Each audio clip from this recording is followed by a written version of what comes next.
Poules, j'espère que vous allez bien. Un petit débrief sur ce match-là face à Villarreal. Donc on va commencer par la compo d'équipe. Pour moi, deux incohérences dans la compo.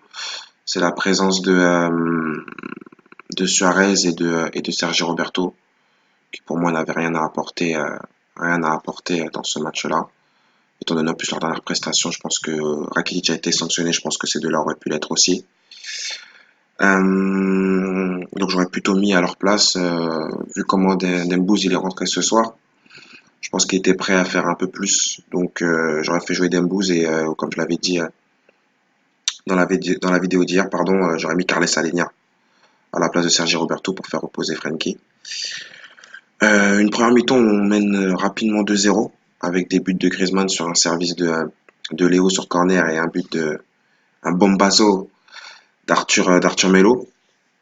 Et puis après, clairement, c'est la sieste. Voilà, on reste sur nos acquis, on ne propose plus rien. Euh, on manque de maîtrise. On est chez nous, on manque de maîtrise sur le match. On manque de maîtrise. Voilà, on domine pas totalement l'adversaire. C'est simple. Au bout d'un moment, j'ai vu sur Beansport, il donnait la possession de balle.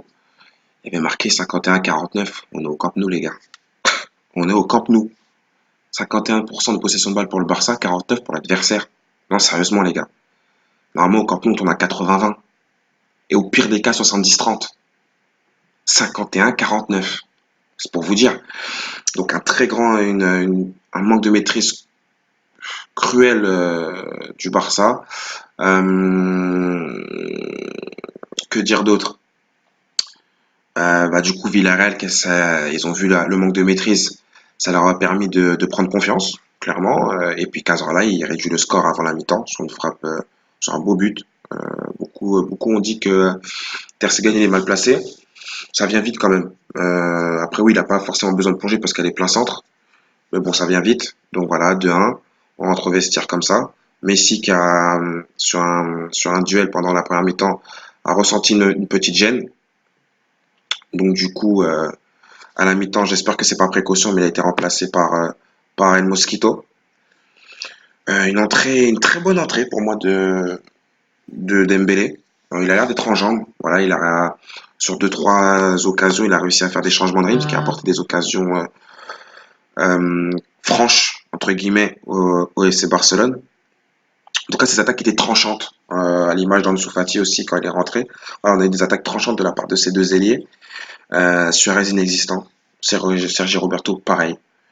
Ça se demandait, franchement, ça se demandait comment qui mettre en trio titulaire dans cette attaque Blaugrana, puisque Suarez n'apporte rien. On sait très bien que Roberto ne sera pas titulaire en puissance. En tout cas, j'espère pas. Au milieu de terrain, on espère bien qu'on ait bien notre trio magique Busquets, De Jong, Arthur. Mais en tout cas, Suarez, c'est inquiétant. Je lui avais trouvé des circonstances atténuantes en lui disant qu'il n'avait pas reçu de ballon lors du match à Grenade. Mais là, je suis désolé, mais ça a été très très très inquiétant. Griezmann plutôt bon. Je sais pas ce que vous en avez pensé. Griezmann il a été plutôt bon. Voilà, il a eu des déplacements assez intéressants. On a commencé à jouer avec les qualités de Griezmann. Voilà, Griezmann c'est un joueur de ballon. Il faut jouer au pied avec lui. Il faut pas l'envoyer dans la profondeur. La vitesse n'étant pas sa qualité première. Une deuxième mi-temps dans l'ensemble. Voilà, on est resté à peu près sur la physionomie de la fin de première mi-temps. Voilà, un jeu timoré, on ne maîtrise toujours pas l'adversaire. Villarreal a eu deux, trois occasions franches où Ter Stegen réagit plutôt bien. Mais moi, je trouve que défensivement, on manque d'assurance. L'anglais fait des très gros matchs. L'anglais est plutôt, voilà, il est régulier, il n'y a rien à dire. Mais voilà, il y a toujours des largesses défensives. Je trouve qu'il y a beaucoup trop d'espace. L'alignement n'est pas forcément tout le temps bon. Piqué sort beaucoup sur les adversaires, ce qui crée un décalage derrière, ce qui permet aux adversaires de partir dans la profondeur, dans le dos des latéraux, etc. Et il n'y a pas forcément de centraux qui est là pour couvrir. Donc, défensivement, je me trouve encore trop léger. La preuve, on prend encore un but, hein, comme je l'avais dit, hein, les deux équipes marquent, c'est du safe. Ça a été ma plus grosse mise ce soir. Donc, voilà, ça n'a pas été. Pour moi, c'est pas un match. C'est pas un match où on peut dire voilà le Barça a maîtrisé l'adversaire, pas du tout. Le 2-2 n'aurait pas été volé, clairement. Tant ils ont bien joué sur la deuxième mi-temps, Villarreal, ils ont essayé de jouer leur coup à fond. Pour moi, c'est un Barça qui est encore malade et qui commence à manquer de maîtrise à domicile. Ça commence vraiment à devenir inquiétant. Oui, on prend 3 points. Ils sont super importants ces 3 points, mais le jeu du Barça est inquiétant malgré que oui, c'était pas Frenkie on a vu hein, quand Frenkie est rentré, forcément, le jeu au milieu de terrain était beaucoup plus fluide parce qu'on jouait à deux au milieu de terrain, 2-2-3, hein, bien entendu, puisqu'il y avait un fantôme parmi les trois du milieu de terrain, mais pour moi, on manque de maîtrise à domicile. Voilà, à domicile est à 51-49. Même à un moment du match, c'est pas possible au FC Barcelone. Le club a une culture qui est basée sur le jeu, sur la possession de balle. On peut pas être à domicile et avoir 51% de possession de balle, c'est inadmissible. Donc encore inquiétant, encore inquiétant. Je pensais à une révolution. Pour moi, une révolution aurait été une victoire. Voilà pourquoi j'avais proposé Barça avec plus de 3,5 buts. Parce que pour moi, voilà, à domicile, c'était du safe, c'était sûr que le Barça allait gagner et qu'il allait avoir plus de 3,5 buts dans le match. Ça n'a pas été le cas. Beaucoup diront oui, peut-être la sortie de Messi, mais je pense pas. Je pense pas que ça aurait changé. Messi aurait peut-être marqué, hein. Oui, certes, mais dans le contenu,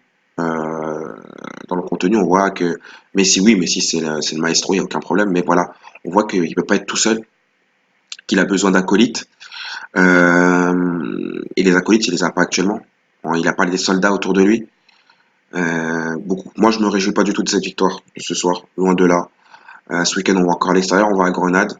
Pas à Grenade, excusez-moi, à Retafe, pardon. Ça va pas être un adversaire facile, loin de là. Ils avaient fait une très belle saison la saison dernière. Donc, je suis encore un peu inquiet, sincèrement. Mais si on ne sait pas si c'est grave ou pas, j'espère pas. À une semaine de recevoir l'Inter de Milan en Ligue des Champions. Franchement, la team, je suis mitigé. Je suis mitigé, mais plutôt vers l'inquiétude que vers la positive attitude. Parce que ce Barça commence à me faire beaucoup, beaucoup de peine. Notre jeu est pas flamboyant comme il devrait l'être. Et on voit qu'il y a des joueurs qui sont plus au niveau. Je l'avais dit hein, quand j'avais fait mon débrief mercato, beaucoup m'avaient dit que j'étais un peu sévère avec la défense, avec notamment Gérard Piqué. Mais là, il va falloir vraiment axer notre mercato et on l'a vu, hein, Abidal, au match Lecce-Naples ce week-end pour observer Kalidou Koulibaly. Mais oui, oui, oui, il va falloir un défenseur central. Il va falloir aussi commencer à donner sa chance à Todibo, faire souffler Piqué parce que je pense qu'il a besoin de souffler. Il va pas pouvoir faire tous les matchs dans la saison. Même le faire reposer en Copa del Rey, ça va pas suffire.